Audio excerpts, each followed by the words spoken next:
تم اللہ پہ ایسے توکل کرو جیسے توکل کرنے کا حق ہے. توکل کا مطلب اللہ کھلائے گا, کھلانے کی ذمہ داری اس نے لی ہے, ضرورتیں پوری کرنے کی ذمہ داری اس نے لی ہے. ایسے کرنا شروع کر دو, ٹینشن دل سے نکالو. ہر آدمی ٹینشن سے مرا جا رہا ہے نا, پتہ نہیں کیا ہو جائے گا کل. بچوں کی اسکول کی فیسیں بھر سکوں گا نہیں بھر سکوں گا, بیگم کے خرچے پورے کر سکوں گا نہیں کر سکوں گا. چھوڑو بھائی, یہ ٹینشن لینے کی نہیں ہے. آپ کہو کیوں نہیں ہے, گھر جائیں گے ٹینشن تو ملے گی نا وہاں سے. اس کا حل بتاتا ہوں میں ابھی آپ کو, اس کا حل بتاتا ہوں میں, پہلے یہ حدیث مکمل کر لوں. تو آپ صلی اللہ علیہ وسلم نے فرمایا اگر تم اللہ پہ ایسے توکل کرو جیسے توکل کرنے کا حق ہے, لرزقتم, تمہیں ایسے رزق ملے گا جیسے پرندوں کو ملتا ہے. فرمایا تغدو خماصن, جب پرندہ صبح گھر سے نکلتا ہے پیٹ اس کا خالی. اسے نہیں پتا آج میں نے ٹماٹر بیچنے ہیں, آج میں نے رکشا چلانا ہے, کسی ملٹی نیشنل کمپنی میں نے میرا انٹرویو ہے, کیا کچھ بھی نہیں. صبح اس کو یہ بھی نہیں پتا ہوتا کہ سمت میں جانا ہے میں نے, بس نکلتا ہے اللہ کا نام لے کے. آپ دیکھو یہاں کوے جو ہے نا, کوے, ایک دوست نے ہمیں بتایا کہ صبح سارے کوے یہاں سے سرجانی ٹاؤن کی طرف جا رہے ہوتے ہیں, اور ہم نے دیکھا کووں کے غول. عصر کے بعد مغرب سے پہلے آپ دیکھو گے پورے کوے واپس آ رہے ہوتے ہیں, پتہ نہیں صدر سے, لی مارکیٹ سے, جہاں کی بھی کوے ہیں نا. میں نے تو پہلے سمجھا تھا کہ سرجانی ٹاؤن میں کوئی ویکینسی نکلی ہوئی ہے کووں کے لیے, حقیقت ہے سارے یہاں سے ٹریولنگ کر کے جا رہے ہوتے ہیں. وہ ان کو کہیں وہاں شاید زیادہ کوئی مردار وردار پڑے ہوئے ہوتے ہیں, کچھ کچرا مچرا اور یہ سب چیزیں نا, تو کووں کو مخبری ہو گئی, کووں کو مخبری ہو گئی بھائی لی مارکیٹ میں مال ابھی نہیں ختم, شارٹ چل رہا ہے, ابھی کہاں مال ہے. صبح خالی پیٹ جاتے ہیں اور شام کو چھیچڑوں سے پیٹ ان کے بھرے ہوئے ہوتے ہیں. تو رسول اللہ صلی اللہ علیہ وسلم نے فرمایا تغدو خماصا وتروح بطانا, صبح پرندہ نکلتا ہے خالی پیٹ, شام کو آتا ہے پیٹ اس کا بھرا ہوا ہوتا ہے. آپ کہہ سکتے ہیں کہ صرف پیٹ ہی ہماری بنیادی ضرورت, بول لو نا بھائی, نہیں ہے, پیٹ ہی تھوڑی ہے. یہ ایک مثال ہے, پرندے کی ضرورت پیٹ, اور جب پرندے کی شادی کا ٹائم آتا ہے تو اس کی ضرورت گھر بھی ہے یا نہیں؟ کیا خیال ہے بھائی؟ جب پرندوں کی مادہ انڈے بچے دینے, کبوتر کو دیکھ لو نا, یہ تو جوڑے بنا کے رہتے ہیں کبوتر, انڈے بچے کا ٹائم آتا ہے تو کبھی دیکھا کبوتر ٹینشن میں کہ یار بحریہ ٹاؤن تو ہاتھ سے نکل گیا ہے بھائی, بحریہ ٹاؤن کے پلاٹ تو نکل گیا ہاتھ سے. اس سرجانی بھی گیا. ایک صاحب مجھے کہنے لگے, میں 15 سال پہلے کسی اسٹیٹ ایجنٹ نے مجھے کہا تھا کہ 6 پلاٹ سرجانی میں لے کے ڈال دو زندگی بن جائے گی. مجھے کہنے لگا یار اتنا افسوس ہو رہا ہے, میں نے اس کی بات پہ عمل نہیں کیا. تو میں نے کہا 10-15 سال تو زندہ رہے گا, ابھی تو نے ویسی قبر میں جانا ہے, عمل کر لیتا تو تجھے اسٹیٹ ایجنٹ کہہ رہا تھا 15 سال کے بعد تیری زندگی بن جائے گی, میں تجھے کہہ رہا ہوں 15 سال کے بعد تو مرے گا, بن کے بھی تو قبر میں جائے گا. 15 سال کے بعد جو ہے نا, تو وہ اسٹیٹ ایجنٹ کے 15 سال پرانی پیش گوئی پہ تو افسوس ہو رہا ہے, میں جو سچی مچی کی پیش گوئی کر رہا ہوں کہ تو مرے گا 15 سال میں, تیری ہڈیوں میں ابھی اتنا گودا نہیں ہے زندہ رہنے والا, اس پہ ٹینشن نہیں ہو رہی. اس کا مطلب بھول چکے ہیں موت کو. او بھائی 15 سال پہلے تو سرجانی میں 6 پلاٹ لیتا, آج عیش کرتا, تو وہ 15 سال کے بعد عیش کے قابل نہ رہتا. تو سوچ لے جو 15 سال بعد تو جو اینڈ سرجانی میں پلاٹ لے کے ہونا تھا وہ پلاٹ لیے بغیر بھی وہی اینڈ ہو رہے ہیں. تو ٹینشن کس بات کی بھائی؟ اور ٹینشن لے گا تو 15 سال کے بجائے 5 سال میں وہ انجام ہو جائے گا تیرا, جو 15 سال بعد ہونا تھا. تو میں یہ کر رہا تھا کہ پرندے کو جو رزق ملتا ہے صرف پیٹ نہیں بھرتا اس کا. جب پرندے کی شادی کا ٹائم آتا ہے, وہ بالغ ہوتا ہے, تو پیر بنتا ہے کبوتر کبوتری کا, چڑا چڑیے کا بنتا ہے نا جوڑا. نہ اس نے کہیں سے ڈپلوما حاصل کیا گھر بنانے کو ہے بھائی, نہ NID یونیورسٹی میں وہ پڑھا ہے, کوئی انجینئرنگ نہیں, اس کو ہے کوئی انجینئرنگ؟ بولو بھائی. جس قسم کا گھر اس کو چاہیے فطرت اسے اس طرح کا گھر بنانا سکھا دیتی. کھجور کے درختوں میں سوراخ کر کے رہتے ہیں, اور آپ دیکھو یہ پرندے کیسے یہ نر مادہ مل کے کیسے تنکے تلاش کر رہے ہوتے ہیں اور کیسے ان کو بہترین انداز سے پرو رہے ہوتے ہیں. ایسے نہیں کہ کوئی بھی کچرا اٹھا کے, ہم جب مرغیوں کے ڈڑبے بناتے ہیں نا تو کچھ بھی اٹھا کے ڈال دو اس کے اندر.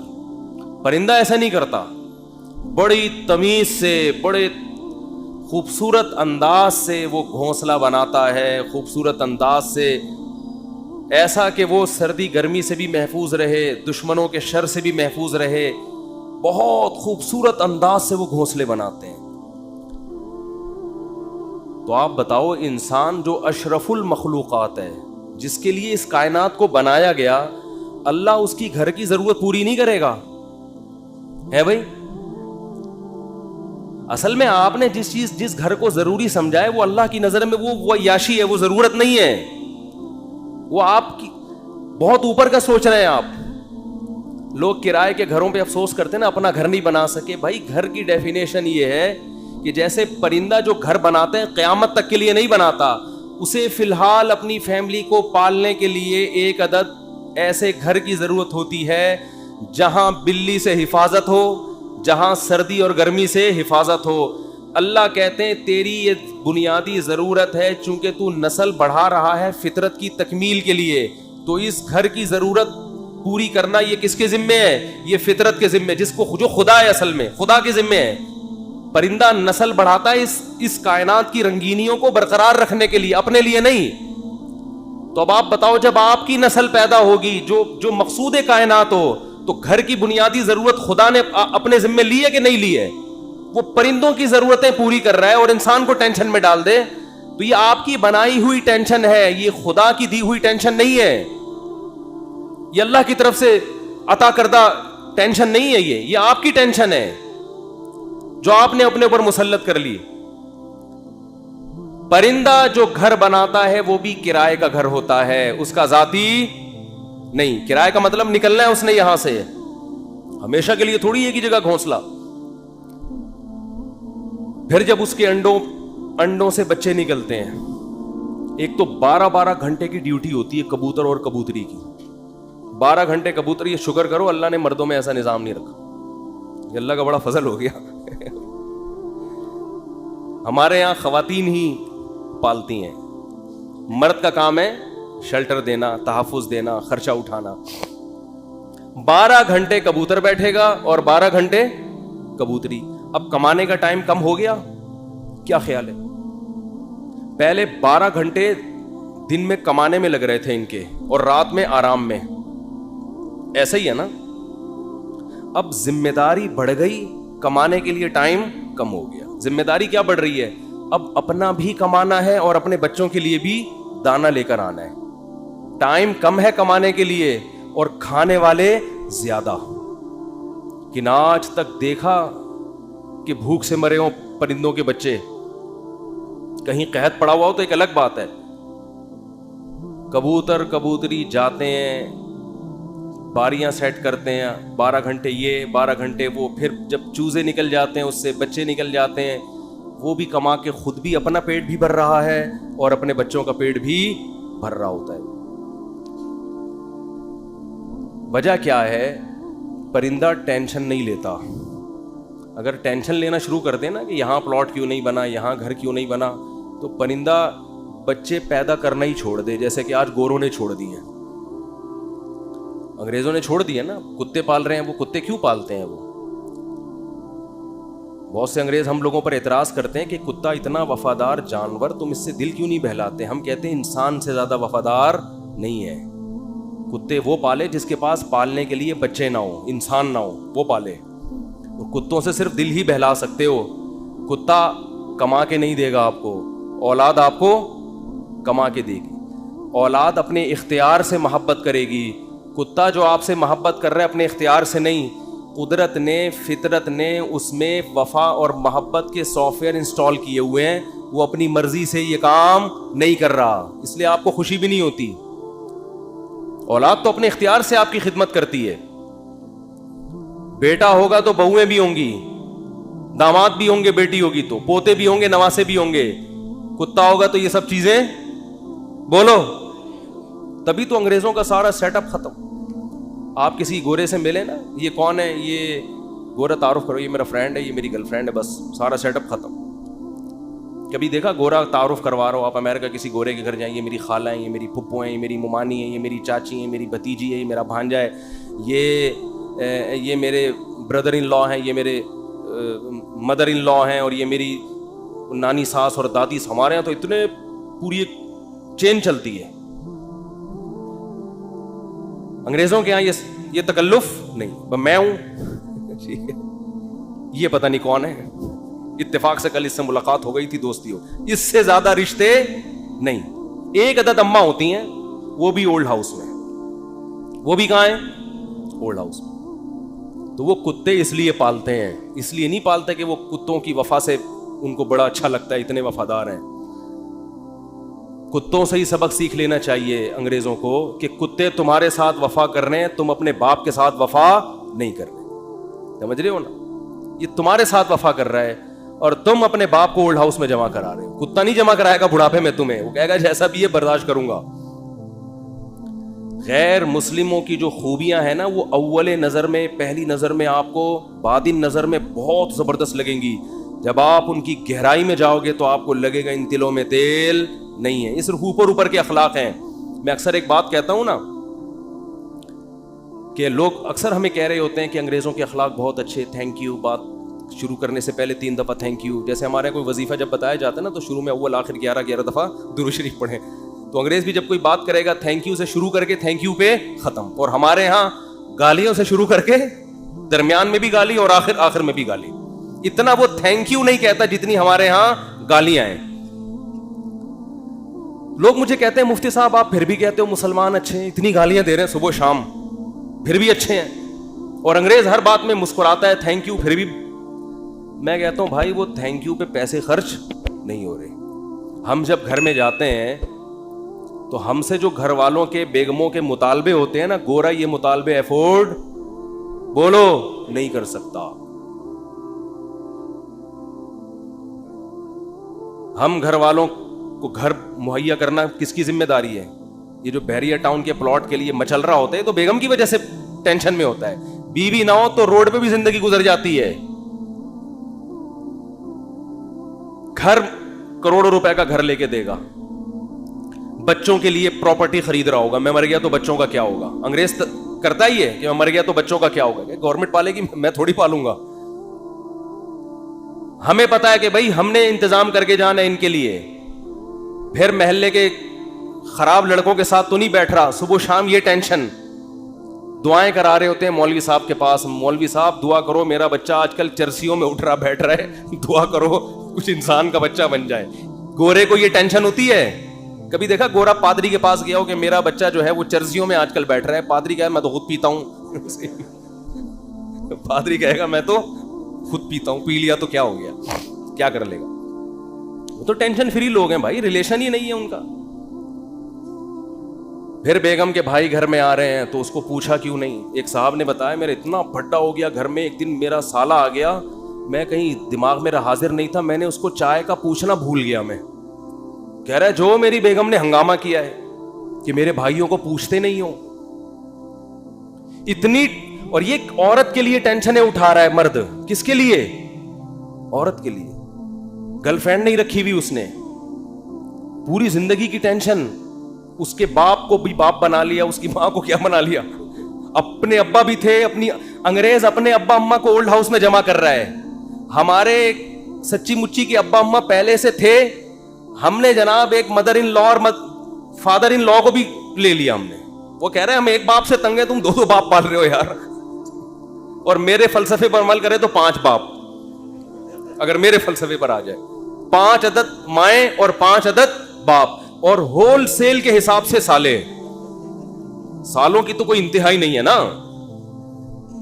گرل فرینڈ کا بھائی آپ کے معاملات میں دخل اندازی بولو نہیں کرے گا کہ تم نے قائد اعظم کے مزار کا ٹائم لیا ہوا تھا، پہنچے کیوں نہیں. کبھی ہوتا گرل فرینڈ کا بھائی آپ کو فون کرے یار میری سسٹر سے تمہاری دوستی اور تم ٹائم پر اس کو دے نہیں رہے. اس لیے گورا گرل فرینڈ رکھتا ہے، مسلمان نکاح کر کے ٹینشن لیتا ہے. جب آپ نے نکاح کر کے کسی عورت کو گھر لے آئے، ٹائم پہ گھر نہیں آ رہے، سالے کا فون آئے. سبھی تو اس کو سالہ کہتے ہیں، کباب میں ہڈی. سالے کا فون آئے گا تو آدمی جل کے کیا کہتا ہے سالے کا فون آ گیا، کہتا ہے نا، تو سالے کا فون آ گیا. میرے سامنے جھگڑے آتے ہیں، لوگ لڑ رہے ہوتے ہیں اپنے بہنوں ہی سے. ابے تو نے ہم نے تجھے اپنی بہن اس لیے دی تھی کہ تو ٹائم نہ دے، تو سارا دن گٹر کے ڈھکنوں پہ بیٹھا رہتا ہے باہر، 2 بجے اٹھ کے آتا ہے، اس لیے دی تھی. لوگ کہتے ہیں نا یہ ٹینشن بھی کون اٹھا رہا ہے؟ مسلمان مرد ہے بھائی. کون اٹھاتا ہے یہ؟ پھر وہ اپنے بوڑھے باپ کو بھی پال رہا ہے، خرچہ کر رہا ہے، بوڑھی ماں کو بھی پال رہا ہے، بیوی کی بھی سن رہا ہے، بچوں کی بھی سن رہا ہے. اس کے بعد میرے بھائی تھینک یو اگر نہیں بھی کہتا تو کوئی اتنا بڑا مسئلہ بولو نہیں. لاکھوں روپے گھر پہ خرچ کر رہا ہوتا ہے وہ، تو گالیاں تو بنتی ہیں نا، پھر دینی نہیں چاہیے. وہ معین اختر صاحب کا پروگرام تھا نا، کئی دفعہ بیان کر چکا ہوں، وہ انور مقصود کے ساتھ. تو انور مقصود نے معین اختر سے پوچھا کہ آپ کے ماموں کیا کرتے ہیں. پہلے معین اختر سے پوچھا کہ کیسا چل رہا ہے. انہوں نے کہا کہ اللہ کا شکر ہے نلکوں میں پانی آ رہا ہے، لوڈ شیڈنگ بھی نہیں ہے، سب سیٹ چل رہا ہے. اس نے کہا پہلے پاکستانی ہیں جو اتنے اچھے حالات بتا رہے ہیں، کہاں رہتے ہیں؟ اس نے کہا دبئی میں رہتا ہوں میں. اس نے کہا دبئی میں رہتا ہوں. پھر اس نے پوچھا کہ آپ کے ماموں کیا کرتے ہیں؟ اس نے کہا گالیاں دیتے ہیں. ماموں کا کام صبح سے شام کیا ہے؟ حالات ایسے ہیں نا، حالات ایسے ہیں کہ ماموں کا کام صبح سے شام سوائے گالیاں دینے کے. انگریز کچھ دن یہاں رہ کے جائے، جیسے معین اختر کے ماموں گالیاں دیتے تھے نا، انگریز انگلش میں ایسی گالیاں دے گا. کچھ دن یہاں رہے تو صحیح، یہ تو ہمارا حوصلہ ہے. تو اس نے کہا گالیاں کیوں دیتے تھے؟ اس نے کہا مالک مکان پانی کے پیسے لینے آ گیا تو ماموں اس کو لے گیا، بولے تو ایک لوٹا بھر کے دکھا. پانی ہے نہیں، پانی کے پیسے لینے آ، تو ایک لوٹا بھر کے دکھا. کہہ رہے بیٹھے بیٹھے لائٹ چلی گئی تو ماموں نے بلب کے رشتہ داروں کو گالیاں دینا شروع کر دیا. بلب کے رشتہ داروں کو. تو ہم جس ماحول میں رہتے ہیں، مسلمان کا بہت بڑا ظرف ہے. وہ ایک عورت کے لیے بڑی قربانیاں دیتا ہے، بڑی اس کو عزت کے ساتھ گھر میں لے کر آتا ہے. اس کے بچوں کی کفالت، اس کے باپ کو عزت دینا، اس کے بھائیوں کو عزت دینا، اس کی ماں کو عزت دینا. میرے بھائی اس کے بعد اگر 4-6 گالیاں کبھی وہ نکال دے تو ہمارے نبی صلی اللہ علیہ وسلم نے عورت کو حکم دیا ہے کہ وہ اپنے شوہر کی فرما برداری کرے. نبی نے کیا فرمایا؟ یکفرن العشیر، شوہر کی نافرمانی کرتی ہیں. وہ نافرمانی کیا؟ فرمایا ساری زندگی احسانات کرتا رہے گا، اگر کبھی اونچ نیچ ہو جائے تو عورت جواب میں کہتی ہے ما رأیت منک خیرا قط، اللہ کی قسم میں نے تجھ سے کبھی کوئی خیر نہیں دی، میں تو آپ سے شادی کر کے پچھتا رہی ہوں. اور پچھتاتی بھی 3 بچے پیدا ہونے کے بعد ہیں کہ جب آدمی کے پاس اس سوال کا کوئی جواب بنے ہی نہیں کہ اب پچھتا رہی ہے تو بھائی ریورس بچے کہاں لے کے جاؤں گا میں. وہ صبر کے علاوہ اس کے پاس کوئی آپشن نہیں ہوتا. تو ایسے میں اگر انگریز یہ ٹینشنیں اٹھائے، بوڑھے باپ کی بھی، بوڑھی ماں کی بھی، اور بیوی کی بھی، اور بچوں کی بھی، اور سالوں کی بھی، اور ساس کی بھی، اور سسر کی بھی، پھر دیکھنے تھینک یو سے بات کیسے شروع کرتے ہیں اور تھینک یو پہ کیسے. وہ ایک صاحب کہنے لگے یار اتنے اچھے اخلاق ہیں. میں نے کہا کسی انگریز سے بولو 50 روپے دے، گالی دے دے مجھے یہ تھینک یو نہیں چاہیے. وہ کہے گا 50 روپے نہیں دوں گا، تھینک یو جتنا لینا ہے. یہ فری پھوکٹ کا تھینک یو ہے بھائی، یہ فری پھوکٹ کا تھینک یو ہے. ایک دھیلے کا خرچہ اٹھانے کے لیے تیار نہیں ہے کسی کا بھی. تو خیر میں جلدی سے بات کو سمیٹ کے ختم کروں، وقت پورا ہو رہا ہے. تو رسول اللہ صلی اللہ علیہ وسلم نے فرمایا پیسہ کمانے سے منع نہیں، پیسے کو مسلط کرنے سے منع کیا. ہدف یہ نہ بناؤ. دیکھو پرندہ یہ نہیں کرتا کہ اللہ پہ توکل کرے تو اب گھونسلے میں ہی دھرنا مار کے بیٹھ گیا، میں نے صبح جانا ہی نہیں. یہ کوے جتنے ہیں نا یہ وہیں بیٹھ گئے، لیاری میں بیٹھ گئے اور سرجانی ٹاؤن میں بیٹھ گئے کہ چھوڑو یار اللہ پہ توکل کرنا ہے، رزق خود بخود یہیں آئے گا. اللہ نے کہا نہ تمہیں نکلنا پڑے گا. تو آپ صبح نکلو رزق کے لیے، لیکن تسلی رکھو کہ شام کو انشاءاللہ پیٹ بھرا ہوا ہوگا، میری بنیادی ساری ضرورتیں پوری ہو چکی ہوں گی، اور جب میری اولاد کا ٹائم آئے گا اللہ بچوں کا خرچہ بھی میری جیب میں ڈالے گا. ٹینشن نہ لو کہ 2 بچے ہو گئے تو 3 بچے ہو گئے تو کہاں سے کھلاؤں گا. جس اللہ نے تجھے کھلایا بھائی وہی. دیکھو ماں کی چھاتیوں میں دودھ پہلے پیدا ہوتا ہے، بچہ بعد میں پیدا ہوتا ہے. یہ بتانے کے لیے کہ اس کا پیدا کرنے والا اس کے رزق سے غافل نہیں ہے. ہر چیز میں گوروں کی طرح کیلکولیشن نہ کیا کرو بیٹھ کے. گورے کیا کر رہے ہوتے ہیں, دیکھ رہے ہوتے ہیں میرے پاس ابھی $10,000 ہیں, تو ایک بچہ ہو گیا تو اس میں اتنا کیلکولیشن کر کے اتنا بچ رہا ہے, اتنا انویسٹمنٹ کیا, دوسرا ہو گیا تو یہ تو کیلکولیٹر کہہ رہا ہے یہ نہیں ہو سکتا. قرآن کیا کہے گا, او بھائی تو پیدا تو ہونے دے. دیکھو اگر ہم نے یہ دودھ کا پروسیس نہ دیکھا ہوتا تو ہم تو اس ٹینشن میں ہوتے, بچہ پیدا ہوگا تو میں تو 2 کلو دودھ اور بھینس کا لگوانا پڑے گا مجھے, میں تو خرچہ نہیں اٹھا سکتا. اللہ کہتے ہیں پیدا ہونے دے, اس کی ماں کی چھاتیوں میں دودھ اسی وقت پیدا کروں گا جب یہ پیدا ہوگا, اس سے پہلے نہیں. ہم کہتے ہیں نہیں پہلے پیدا ہو ہے بھائی, پہلے ماں کی چھاتیوں میں دودھ آئے پھر ہم دیکھیں گے ہاں بھائی آگے ہے دودھ, اب بچہ پیدا ہوگا. اللہ کہتے ہیں نہیں, مخلوق کو آنے دو پہلے, رزق بعد میں آئے گا اس کا. تو اس لیے بھائی رزق کمانا ہے, رزق کی ٹینشن نہیں لینی. اب آپ کہہ سکتے ہو کہ ٹھیک ہے ہم رزق کی ٹینشن نہیں لیتے, کماتے ہیں, لیکن ہم تو دیکھ رہے ہیں کمانے کی کوشش کر رہے ہیں, وہ وسیم بھائی کے پاس تو اتنا پیسہ آ گیا, فلاں کے پاس تو اتنا آ گیا, میں وہیں کا وہیں کھڑا ہوں. ہمارے کزن تھے کیا ہیں, وہ تھے نہ بن جائے. وہ اکثر کہا کرتے تھے, یہ بات تو کہتے تھے, اب نہیں کہتے, اللہ کا شکر اب دیندار ہے, کہتے یار مجھے ٹینشن اس بات کی نہیں ہے کہ میرے پاس پیسہ نہیں ہے, مجھے ٹینشن اس بات کی ہے کہ میرے جتنے دوست ہیں ان کے پاس آ گیا اور میں وہیں کا وہیں. تو یہ ایک مستقل ٹینشن ہے. دیکھو اس کا نبی صلی اللہ علیہ وسلم نے حل کیا بتایا ہے, پرندے کی مثال دی ہے. پرندہ کمپٹیشن میں کبھی بھی نہیں آتا, سمجھ رہے ہیں.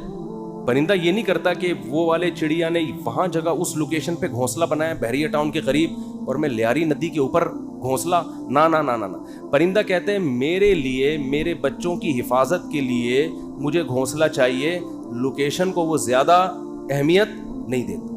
میں دشمنوں سے میری حفاظت رہے, ٹھیک ہے نا, سردی گرمی سے میری حفاظت رہے. میں نہیں کہہ رہا آپ لیاری ندی کے اوپر گھر بنائیں, وہ تو حفاظت نہیں رہے گی آپ کی, کیونکہ ندی تو ندی ہے نا. تو آپ نے یہ سوچنا ہے کہ مجھے اپنے گھر میں تحفظ کے ساتھ, گھر والوں کے ساتھ رہنے کے لیے چھت چاہیے. یہ چھت اللہ انشاءاللہ میسر کرے گا, چاہے اپنی ہو چاہے کرائے کی ہو, یہ ٹینشن نہیں لینا ہے. یہ ٹینشن کہ میری اپنی چھت ہو کرائے کی نہ ہو, یہ آپ کی بنائی ہوئی ٹینشن ہے. اللہ نے اس رزق کا وعدہ آپ سے نہیں کیا ہے, یہ غریبی ہے, یہ غریبی ہے. بنیادی ضرورت آپ کی سالن روٹی ہوتی ہے نا. ارے بھائی آپ گئے ہوٹل میں, نہاری لے آؤ, 2 روٹی لے آیا, نہاری لے آیا, ایک گریبی منگوا لو گے, 2 منگوا لو گے, اس کے بعد کہے گا بھائی یہ گریبی ہے, اصل جو پیسے تھے نا وہ پلیٹ کے تھے. اب آپ نے گریبی کو مقصود بنا لیا, آپ جاتے ہی گریبی پہلے منگوا رہے ہو کہ یار 2 نہاری کی گریبیاں لے آ. اس کو غصہ آئے گا بھائی گریبی تو ضمناً ہوتی ہے. آج جو گریبی تھی نا, ذاتی گھر گریبی ہے, یہ بنیادی ضرورت نہیں ہے. گاڑی گریبی ہے, بنیادی ضرورت W11 میں بہت اچھی طرح سے پوری ہوتی ہے. ہم نے تو بھائی 20 سال W11 میں سفر کیا ہے اور اللہ کی قسم اب ترستے ہیں کہ W11 میں بیٹھے ہیں, لیکن اب شہرت اتنی ہو گئی کہ وہ بیٹھ نہیں سکتے. اب وہ W11 والا بھی اٹھ کے آ جائے گا کہ میں نہیں چلا رہا, میں گپ شپ کر رہا ہوں آپ سے. ورنہ عامر بھائی W11 کا مزہ آپ نے لیا ہوگا نا. W11 کراچی کی بہترین سوغات ہے بھی. G7 4L میں اللہ دشمنوں کو بھی نہ بٹھائے. جس طرح وہ چلاتا ہے نا اتنی بڑی بس کو, ہم تو جب بھی بیٹھے ہیں 2 فٹ اچھل کے. ہمارے ایک جاننے والے ریٹائر آفیسر تھے, لیفٹیننٹ تھے, وہ بیچارے کراچی کی بس میں نا کہیں پچھلی سیٹ پہ بیٹھ گئے. اسپیڈ بریکر پہ جب اچھل کے دھڑام سے نیچے گرے, ان کی ریڑھ کی ہڈی میں مسئلہ ہو گیا, اسی میں ان کی موت واقع ہوئی ہے. وہ نیوی کا آفیسر بیچارہ جنگوں میں شہید نہیں ہوا جنگوں میں شہادت نہیں ملی ہے, کراچی کی بس نے اٹھا کے پٹخائے اور انا للہ. تو رسول اللہ صلی اللہ علیہ وسلم نے فرمایا جس نے دنیا کو ہدف نہیں بنایا, ضرورت سمجھا کہ میری بنیادی ضرورت 2 وقت کی روٹی ہے, میری بنیادی ضرورت کسی اچھے علاقے, اچھے سے مراد جہاں چرسی ہیروئن چی نہ رہتے ہوں, ذرا پڑھے لکھے لوگ ہوں, ایسی جگہ پہ مجھے گھر مل جائے جہاں چھت ہو, جہاں بنیادی ضرورتیں پوری ہوں. بس یہ بیسک ضرورت, چاہے وہ اپنا ہو چاہے وہ کرائے کا ہو.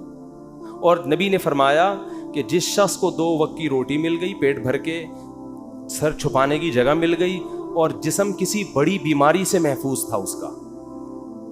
اور ویسے بتاؤں جب یہ لائف اسٹائل ہوگا نا تو جسم بڑی بیماری سے محفوظ ہی ہوتا ہے عام طور پہ. جسم کسی بڑی بیماری سے محفوظ تھا تو آپ صلی اللہ علیہ وسلم نے فرمایا یہ ایسا ہے گویا پوری دنیا کی دولت سمیٹ کے اللہ نے اس کے قدموں میں رکھ دی ہو. اب اگر یہ ٹینشن لے رہا ہے نا بحریہ ٹاؤن کی اور ڈیفنس کی اور DHA کی وہ اسکیم میں میں نے تو یہ غریبی کی ٹینشن ہے, یہ دل میں دنیا کی محبت کی علامت ہے. ایسے شخص کو رسول اللہ صلی اللہ علیہ وسلم نے وعید سنائی کہ یہ مالدار بن تو سکتا ہے مگر اس کے سامنے فقر کا پھندا ایسے لٹکا رہے گا جیسے ایک زندہ آدمی کے سامنے پھانسی کا پھندا, موت کا پھندا لٹک رہا ہوتا ہے. جو اس کی کیفیت ہوگی یہ کیفیت اس کی ہوگی. تو بھائی پیسہ کماؤ, پیسے سے دل نہ لگاؤ. اور دل سے پیسہ نکالنے کا طریقہ کیا ہے؟ خرچ کرو. ہمارے حضرت فرمایا کرتے تھے کہ پہلے زمانے میں بزرگان دین کڑک کڑک نوٹ جلوایا کرتے تھے 5-5 ہزار کے نا, کہتے جلاؤ اس کو. آج اس کی اجازت نہیں ہے, اس میں نقصان ہے, لیکن دل سے نکالنے کے لیے نا جلواتے تھے. تو آپ جلائیں نہیں, خرچ کریں. کبھی کبھار ایسے گڈی نکال کے کسی اچھے ٹرسٹ میں دے دی, کسی غریب کو دے دی. اور سب سے زیادہ مصداق پیسہ خرچ کرنے کا آپ کے قریبی رشتہ دار ہیں, ان کو دو. آج کل لوگوں نے ہدیے رشتہ داروں میں دینا چھوڑ دیا ہے. بس عید بقرعید پہ کوئی کھانا وانا کھلا دیتے ہیں, بھائی بہن کو لفافے میں گڈی ڈالے پکڑا دے. جلے گا جب یہ دل جلے نا, اتنا صدقہ ہو کہ دل میں آرے چلیں, تو یہ آرے چلنے سے دل آئینے کی طرح شفاف ہو جائے گا. شاعر نے کہا ہے نا, آئینہ بنتا ہے رگڑے لاکھ جب کھاتا ہے دل, کچھ نہ پوچھو دل بڑی مشکل سے بن پاتا ہے دل. دل کو دل بنانا تھوڑا ڈیفیکلٹ کام ہے. تو اس کا طریقہ یہ کہ اس میں ذرا رندا چلے گا نا, رگڑا لگے گا. جب ہم وہ کیا کہتے ہیں, وہ جو ریگمال سے گھسائی ہوتی ہے نا, تو صدقہ کرتے ہوئے اتنا بھی نہ کرو کہ کل دوسروں سے بھیک مانگنی پڑ جائے, اتنا بھی نہ کرو, لیکن اتنا ہو کہ لگے کہ دل پہ گھسائی ہو, تھوڑا سا تکلیف ہو. رسول اللہ صلی اللہ علیہ وسلم نے فرمایا سب سے افضل صدقہ یہ ہے تأمل الغنا وتخشى الفقر, کہ آپ کو یہ ہو کہ اگر میں نے صدقہ کیا تو ہو سکتا ہے میں غریب نہ ہو جاؤں کل, اور اگر نہیں کیا تو اس پیسے سے مزید پیسہ بنا لوں گا. اس کنڈیشن میں جب آپ صدقہ کرو گے تو نبی نے فرمایا یہ صدقہ سب سے افضل ہے. اس میں آپ کا دل بہت جلتا ہے, اور اللہ کا وعدہ ہے کہ جو اللہ کے لیے دیتا ہے وہ غریب تو ہوتا ہی نہیں ہے. صدقے سے کبھی مال ہم نے کبھی نہیں کسی سخی آدمی کو غریب ہوتے دیکھا. تو اس سے دنیا کی محبت کم ہوگی. حدیث مکمل کر کے بس بیان ختم کرتا ہوں. فرمایا جعل اللہ فقرہ بین عینی وفرق علیہ شملا, جب دولت کو ہدف بنائے گا, مسلط کر لے گا, تو فقر کا پھندا اللہ اس کے سامنے لٹکا دیں گے. ہر وقت ڈر لگا رہے گا یار میں غریب نہ ہو جاؤں. پیسہ ہے, پلاٹ پڑے ہوئے, لیکن ڈر لگا رہے گا یار میں غریب نہ ہو جاؤں. دوسرا فرمایا وفرق علیہ شملا, اس کی فکروں کو اللہ بکھیر دیں گے. اتنی ٹینشن ہے, یہ کام بھی ہو جائے, یہ بھی صحیح ہو جائے, یہ والا بھی ہو جائے, پتہ نہیں سارے کام ٹھیک ہوں گے, ایک اٹکا ہوا ہوگا, اس کی وجہ سے ٹینشن. وہ یہ نہیں دیکھ رہا کہ میرے سارے کام ٹھیک ہو رہے ہیں, چلو ایک نہیں ہوا تو کیا ہے. تو اس کی فکروں کو اللہ بکھیر دیں گے, اسے پتہ نہیں چلے گا میری اصل ٹینشن ہے کیا, مجھے سکون ملے گا کس چیز میں, اتنی فکریں. اور فرمایا وَلَمْ يَأْتِهِ مِنَ الدُّنْيَا إِلَّا مَا قُدِّرَ لَهُ, اور جس دنیا کے پیچھے بھاگ رہا ہے ضروری نہیں کہ وہ بھی مل جائے, ملے گی اتنی جتنی اس کے مقدر میں اللہ نے لکھ دی. یہ جو دنیا کے پیچھے بھاگ رہے ہوتے ہیں تو سب کو پیسہ تھوڑی مل جاتا ہے. بہت سے تو وہی موت تک روڈیں ہی ناپتے رہتے ہیں, سڑکیں ناپتے رہتے ہیں, ہاتھ میں کچھ بھی نہیں آتا ان کے. فرمایا ملے گا اتنا جتنا اللہ نے لکھ دیا, تو ٹینشن لینے سے کوئی فائدہ نہیں. تو ٹینشن نہیں لو بھائی. آپ کو کیوں نہیں بھائی آپ کو صبح آپ نے پراٹھا کھا لیا انڈے کے ساتھ, دوپہر کھانا مل گیا, رات کھانا مل, ضرورت تو 2 وقت کی تھی, مل 3 وقت رہا ہے, انجوائے کرو, مزہ ہے. کیا خیال ہے بھائی؟ ہاں بیگم ٹینشن دیتی ہے, یہ بڑا مسئلہ ہے نا شادی شدہ آدمی. تو اس کو بولو بھائی دیو نبی صلی اللہ علیہ وسلم کی سنت ہمارے سامنے, آپ صلی اللہ علیہ وسلم کی امہات نے, ہماری امہات نے, آپ کی ازواج نے جب نبی سے یہ فرمایا کہ ہم اس غربت میں گزارا نہیں کر سکتی, تو آپ صلی اللہ علیہ وسلم فرمایا بھائی میں تو اسی طرح مسکین ہوں, تو تعالینا امتعکن و اسرحکن سراحا جمیلا, کہ آؤ میں تمہیں نکاح سے فارغ کر دیتا ہوں, جاؤ جس سے مالدار سے نکاح کر کے رہنے رہو. تو یہاں بھی ٹینشن لینے کا بولو نہیں, اپنی طرف سے کوتاہی نہیں کرو. یہ نہیں کہ ادھر پیسے لاکر میں چھپا کے رکھے ہوئے ہیں بینکوں میں اور بیگم کو یہ بتا رہے جیسے میرے پاس کھانے کو روٹی نہیں ہے. یہ ناجائز ہے, یہ حرام ہے. اگر واقعی قدرت کی طرف سے آپ غریب ہو گئے تو بیگم کو 2 لفظوں میں بتا دیں, بیگم صاحبہ یہی میرے پاس آمدن ہے, اتنی میری تنخواہ ہے, اس میں اتنے ہی انڈے آ سکتے ہیں, اس سے زیادہ میں سٹی اسکول بیکن ہاؤس میں بچوں کو نہیں پڑھا سکتا, رہنے رہو ورنہ پتلی گلی سے نکلو. تو ٹینشن تو لینی نہیں ہے نا, خامخواہ کی ٹینشنیں کیوں مسلط کی ہوئی ہیں؟ لوگوں میں بدنام ہو جائیں گے, یہ بھی بڑا ایک مسئلہ ہوتا ہے. لوگ کہیں گے, دیکھو لوگوں کو خوش کرنے کے چکر میں رہو گے. یہ کبھی بھی گدھے والا قصہ سنا دوں اگر آپ بھی جا سکتے ہیں, ٹائم ہو گیا ان کی وجہ سے آج تھوڑا سا 5 منٹ. وہ ایک آدمی جو تھا, بڑی عمر کا آدمی, اپنے بیٹے کے ساتھ گدھے پہ بیٹھ کے سفر کر رہا ہے. لمبا سفر تھا, باپ گدھے پہ بیٹھ گیا, بچہ آگے آگے. لوگوں نے کہا دیکھو باپ ہونے کا ناجائز فائدہ اٹھا رہا ہے, خود گدھے پہ بیٹھا ہوا ہے, بچے کو, چھوٹے معصوم بچے کو پیدل کیا ہوا ہے اس نے, بے ادب بنا رہا ہے اپنی اولاد کو, پہ ترس نہیں کھا رہا. معصوم بچہ ہے بھائی, تو باپ ہے ایجڈ, ٹھیک ہے, تیرا کمزور تو نہیں ہے نا, چھوٹے بچے کو تو نے ایسے معصوم بچے پہ ترس کھانے کے بجائے باپ ہونے کا ناجائز فائدہ. جب لوگوں نے تانے دیے, اس نے کہا چلو میں نیچے آ جاتا ہوں, بچے کو اوپر بٹھا دیتا ہوں. بچے کو جب اوپر بٹھایا تو لوگوں نے کہا ابھی سے بے ادب بنا رہے بچے کو, تمیز نہیں سکھا رہا. بچے کو باپ بنایا ہوا ہے, خود کیا بنا ہوا ہے, بیٹا بنا ہوا ہے. تو یہ بچہ بڑا ہو کر اس کا گریبان پکڑے گا. تو اس نے کیا کیا, اس نے کہا چلو یار دونوں ہی بیٹھ جاتے ہیں. دونوں بیٹھ گئے. لوگوں نے کہا گدھا ایک ہے, بندے 2 بیٹھے ہوئے ہیں. گدھا ایک ہے, بندے 2 بیٹھے ہوئے ہیں. ترس نہیں آ رہا جانور کے, گدھے کے گدھا ہونے کا ناجائز فائدہ اٹھا رہے ہیں. وہ تو گدھا ہے, تم تو انسان ہو نا. یہی تانے ہوتے ہیں لوگوں کے. اس نے کہا چلو دونوں نیچے اتر جاتے ہیں. اب گدھا خالی ہے. لوگوں نے کہا گدھا وہ ہے, حرکتیں ان کی گدھوں جیسی ہیں. بنایا اللہ نے ان کو گدھا, کام ان کے گدھوں جیسے. جب تمہارے پاس سواری موجود ہے تو بے وقوفو پیدل کیوں جا رہے ہو؟ گدھا وہ ہے, کام دیکھو ان کے گدھوں جیسے ہیں. اس نے آگے اٹھا کے دریا میں گدھے کو پھینکا, بولا ایسے ہی ٹھیک. تو بے وقوف تھے. لوگوں کو کہنے دیتے بھائی آپ کو جو سمجھ میں آ رہا ہے آپ اس پر عمل کرو. لوگ جب خود کسی گدھے کے ساتھ سفر کریں گے نا, بھگتیں گے, خود فیصلہ کریں گے ہم نے کیا کرنا ہے.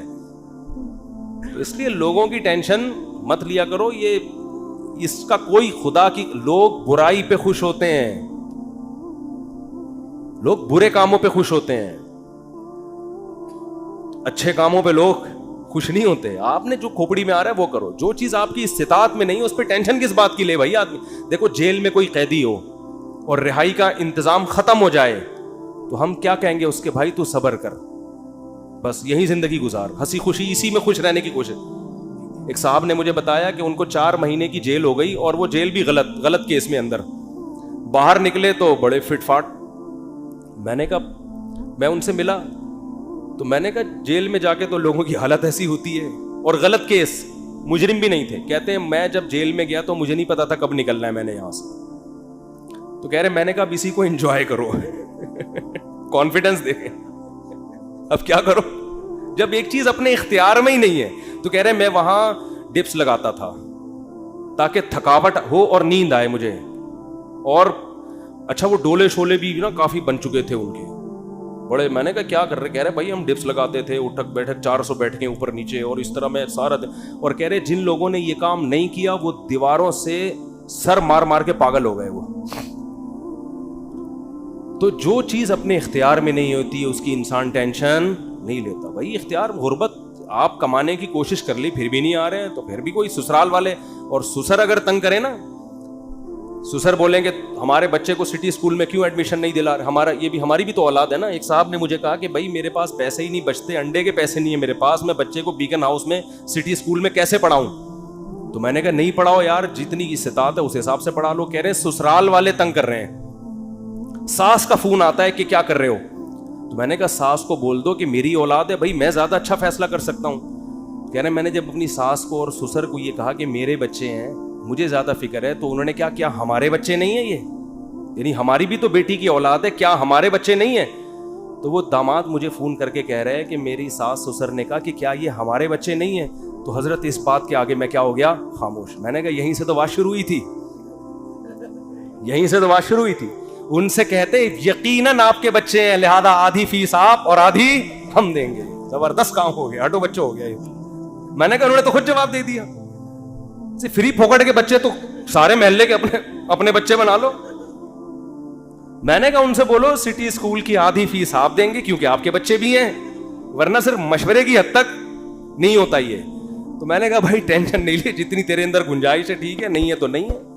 تو اللہ سے دعا ہے وقت پورا ہو گیا. اب ٹاپک پھر اگلے ہفتے انشاءاللہ مکمل کریں گے. اللہ تعالی ہم سب کو سمجھنے کی، عمل کی توفیق عطا فرمائے. وما علینا الا